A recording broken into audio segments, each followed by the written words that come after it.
This is the Chasing Tomorrow podcast with Joe Gagnon. We bring you captivating conversations that will inspire all of us to go after our own version of a high performance life. Welcome to the Chasing Tomorrow podcast. Joe and Sean, two favorite guys. I was thinking as I was getting ready to talk to you, Sean, that one of the things that's cool about you and I is we don't have to talk every day, but always a lot happens in between when we talk. And you're like a ball of energy. You're creating content, experiences, you're learning, you're growing. I'm doing the same. Well, we both left Joshua Tree and sort of hit back into our normal kind of rhythm. And my rhythm is training, working, living, writing. And in this 2 weeks that went by, I ended up doing another ultra this past weekend with my two girls, learned just or maybe reinforced the idea that a training plan and intention gets you to accomplish something that you may not have believed you could do. And that was just the same kind of thing with we all showed up at Joshua Tree. So that plus a few other really cool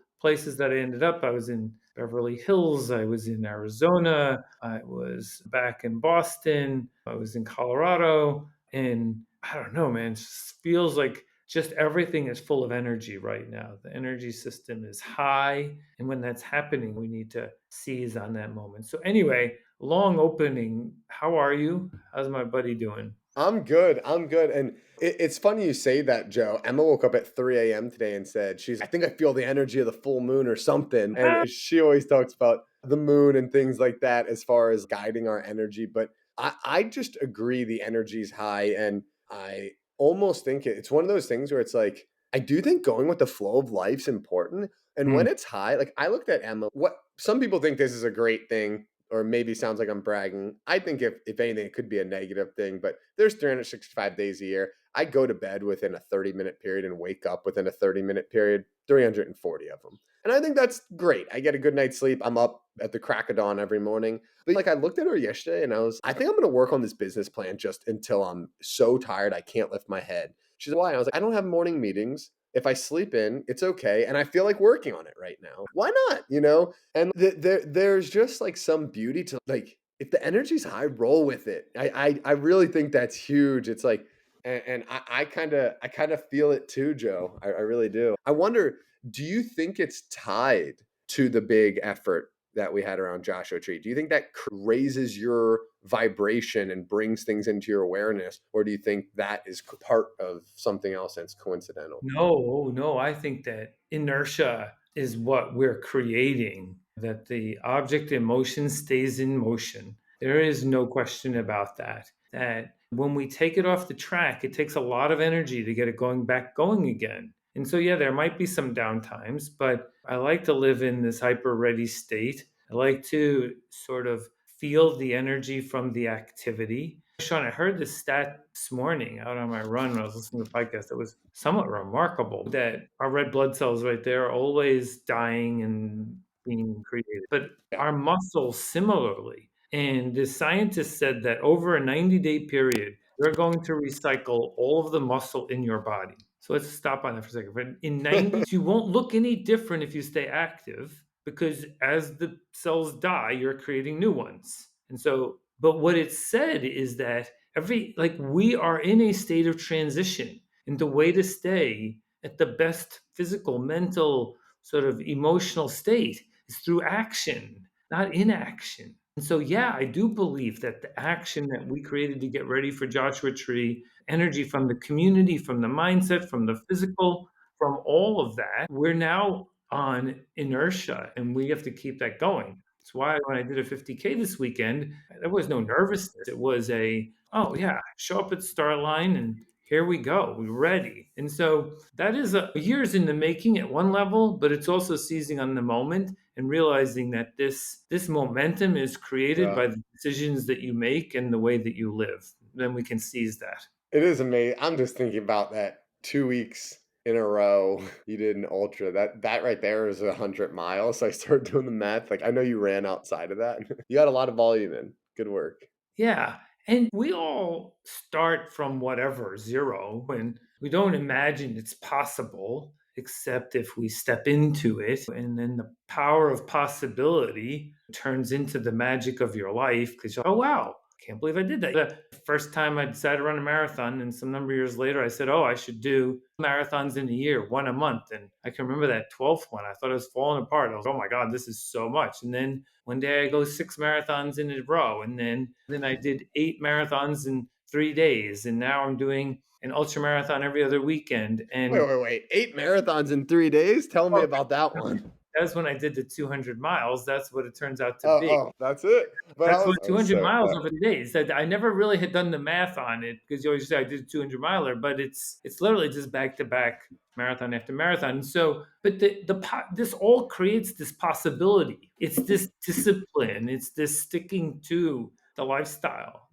Because the decline is just built into how we are. That the body is a system that needs to be used. It's why you are physically strong, why you're mentally strong, why you're good in the community, why you're good in your relationships, because you're putting it all to work all the time. And so I love to live in this ready state. I want to be ready to go. Sean or someone says, hey, we're going to go do this activity in 2 weeks. You want to be in? Great, I'm in. And that's earned. This is one of the coolest parts of life. What did you earn through the activities and the energy that you put into it? That's yeah. something to be proud of. Energy's and energy is health, I believe. Yeah. Um, there are things that come to my mind. When I think really about why people don't do things, I think the answer is energy quite a bit. Even little things, people don't feeling cold. It's really not that cold is like pain. It takes a lot of energy to warm yourself up and to like just fight through it. Or if people don't want to go see friends or do work or work on a passion project or train for something, it often comes down to energy. And energy is, I think it's equivalent to time as far as the most important resource that we have. I really do. And the reason I would say it could be even more important is, I mean, we don't need to get into Einstein and the illusion of time right now, but you could control it a little more than you can control time. And it's funny. The other thing about energy is it like attracts things. So, for example, if you're not in shape to climb Mount Everest, you will likely never get an opportunity that falls on your lap to climb Mount Everest. Now, Right. there's two sides to that. One is the spiritual manifestation side. You want to attract that energy into your field, those people, those experiences. The other is kind of practical. Joe, if you were 80 pounds overweight and you had knee problems, you probably wouldn't be my first thought when I was, let me climb Mount Everest. Like you'd be maybe towards the bottom of the list. With the shape you're in now, you'd be at the top of my list. Like if I was going to climb Everest, I'd be, Joe, we're going, clear the calendar. And that's cool. That's like cool. So then it really starts to snowball. I mean, in 2 weeks and 2 days, I'm running to the bottom of the Grand Canyon, the top, back to the bottom and up. I've wanted to do this for 7 years. Yeah. Never had a good experience. What happened? We finished Joshua Tree. What did Taylor say? You should come to the Grand Canyon in 5 weeks. I was, no, I'm there. And what's so cool is I told myself I need one long effort before then. And I posted about going. This woman, Cam, who I know, sends me a message. Oh, you're in Southern California? Where? I said San Clemente. She goes, 8 minutes from your house is the Orange County Marathon. It's 2 weeks before your run.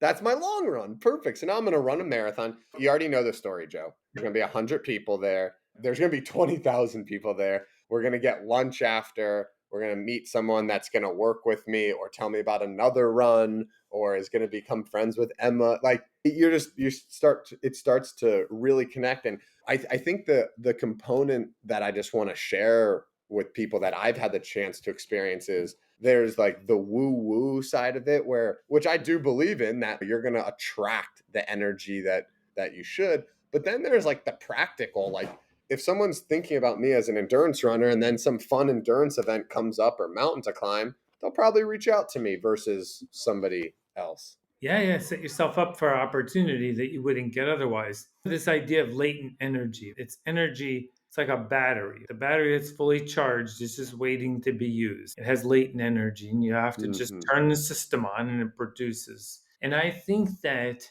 we store a lot of latent energy in our system and we often don't use it. So if Sean, for argument's sake, went to the gym 4 days and he took off the fifth day, where's the energy that he used in the gym the 4 other days? It's just sitting there waiting to be used. And yeah, you could say, oh, he should be recovering so he builds more energy, but you still have that same energy level and source that you had those other days. And so I think that in that sort of very finite way of thinking, we have this store that we should tap into. We should think about how we use it. And I don't know, it feels that we're often looking for something else when we have it right here in our grasp. And that's what is the exciting part of this journey that we're on. And, I know you were talking with me before about this idea of chasing tomorrow and the name of the podcast. And we could dive into that because it sort of connects to this point. It's live in the moment, look forward to tomorrow, benefit from yesterday. But yeah, like what's your thinking? What you just said just rolled off your tongue, but it was pretty smooth, Joe. Gotta say. My thinking, I love it. I'm always like planning for tomorrow, chasing tomorrow, right? And I don't think it's a bad thing. And the reason that I would even consider a bad thing is people talk about like live in the moment, right? And I was talking to Emma about this, right? Last night, right before I went to bed, I said, cool. Like she saw me. I'm trying to write my workouts out a little more. And I was cool. And I've been a serious athlete my whole life with no training plan and never had a coach. Not saying I recommend that, but I feel like doing it for so many years, I can calibrate what I need. And Joe, I kind of like wrote a skeleton for what I want. So I knew tomorrow was push day, 5-10 minutes of zone 5 cardio, core, and then a 90-minute run. So I'm looking at that and I was actually breaking down like where I'm gonna run, like pace, tempo, push day, cool. What does that actually mean? And for a second, I looked at her last night. And I said, "Am I living in the future? Right? You know what I mean? Like I'm sitting here, like it's a nice evening. Like I could be here right now. I'm in the gym tomorrow morning in my head, but I look at that as like a 8-minute investment into tomorrow. And I think that's really what I think you're kind of getting at, like versus like hoping you would go to the gym or going to the gym with no plan seems to be a little too risky for having a great life. You know what I mean? Like I can't afford to go to the gym and have a bad workout. You know what I mean? Like I got the Grand Canyon. 2 weeks later, I have High Rocks Pro competition. I'm trying to compete in worlds for that. I also want to have a good experience. Like life's fun. That's 2 hours at the gym. I could be working on a business, writing, like urgency in Mm. life. And I think urgency comes with ironically slowing down and really like focusing on using your time wisely in the future. Joe Gagnon, host of the Chasing Tomorrow podcast, and this episode is brought to you by OneUp Health.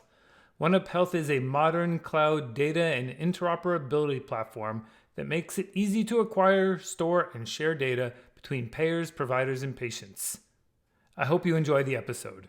Yeah, when I came up with this idea, calling the podcast Chasing Tomorrow, I might have mentioned it often came from when I was on stage doing a keynote. And at the end, I would tell everyone, come chase tomorrow with me. And so it was an inclusive idea, it was a leaning in, it was an energy feeling of, wow, we just went through this moment together. Let's go get it. And yeah, I was living in the moment, and there are arguments that say that's all we have. There is no past, there is no future, there's only now. However, the dopamine system loves goals and objectives, the motivation system, not really a reward system. It's there to keep us moving. And the way to benefit from it is to identify a set of goals and objectives and work towards that. So there is a lot to be said for the power that you bring to each of these opportunities you have in your life is the return you're going to get. And that's what the Chasing Tomorrow idea was always about. And I was always looking for people who were intriguing, doing extraordinary things because they set these ambitious goals for themselves, just like you just outlined. Yeah, wow, I'm going to go do this additional ultra distance race in the Grand Canyon. I'm going to do high rocks at a professional level, and I'm going to keep building my business. And I'm going to. That's what is perfect for the way the human system works. So yeah, we should be present because that's where we maximize sort of the feeling of the moment, but we also need sort of the inspiration that comes from our aspiration, and then how that turns into the motivation to go achieve more than we would have otherwise. Yeah.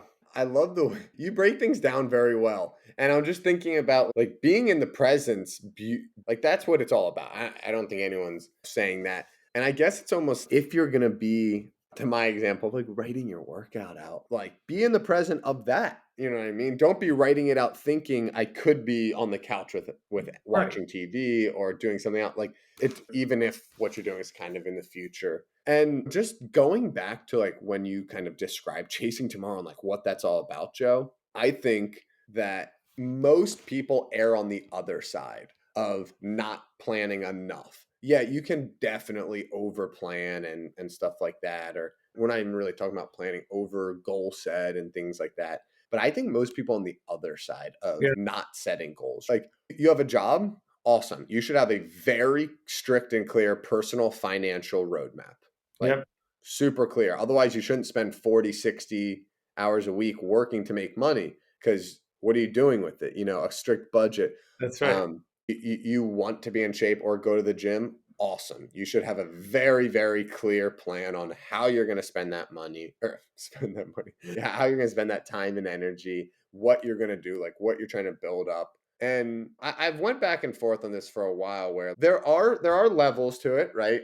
Which is a good saying, right? Of yes, going to the gym and doing anything is better than nothing. Definitely. Having a job and earning money and saving anything is better than nothing. Yes. But don't let that be a scapegoat for it. That's a great step that everyone has to take that step, whether you're an Olympic athlete or whether you're just trying to get in shape for the first time. Yes, you have to go to the gym or go to a training facility. But once you're there, don't be scared to keep refining and getting very specific with your goal. Joe, I think like your experience in business, like you some of the stuff that like we're talking about, like helping get really clear on business goals is key too. Otherwise, you're just kind of running around. Yeah, it's so fascinating because really, at the end of the day, right, what we're trying to look, what I write about it all the time, the journey, the journey, the journey. This is sort of what we're endeavoring to do, to find a purpose, to maximize our potential, to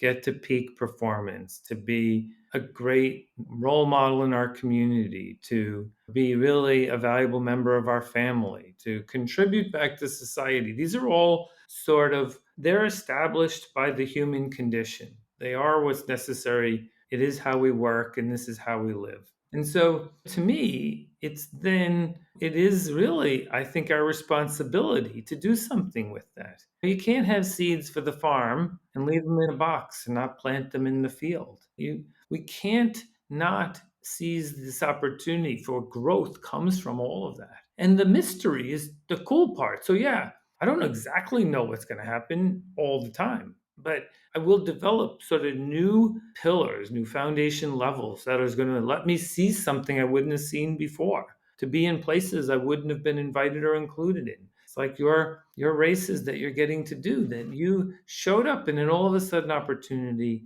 presented itself. And so it is that sort of inspired view off of the power system you have and the way that you use it that opens up the aperture to opportunity, that it's there for all of us. That's the coolest part about this, Sean, is that you and I have no privilege here. We didn't come in any more than anyone else. It really came with zero. But how we decide to apply ourselves is what's created all these opportunities. Even just the friendship and camaraderie and all the rest that we've developed between us, that didn't exist. We've created that, the way that we go about how we live. And that, as everyone listens, I just think that's the key for us to all take away, which is this is there for the taking. It's like the low hanging fruit, ready to be picked. Joe, I'm hearing you talk about it and you kind of brought our relationship into it. It's a little bit of a tangent, but it's something that I do want to bring up is thinking about your social life and your relationships as goals. I think a lot of people are scared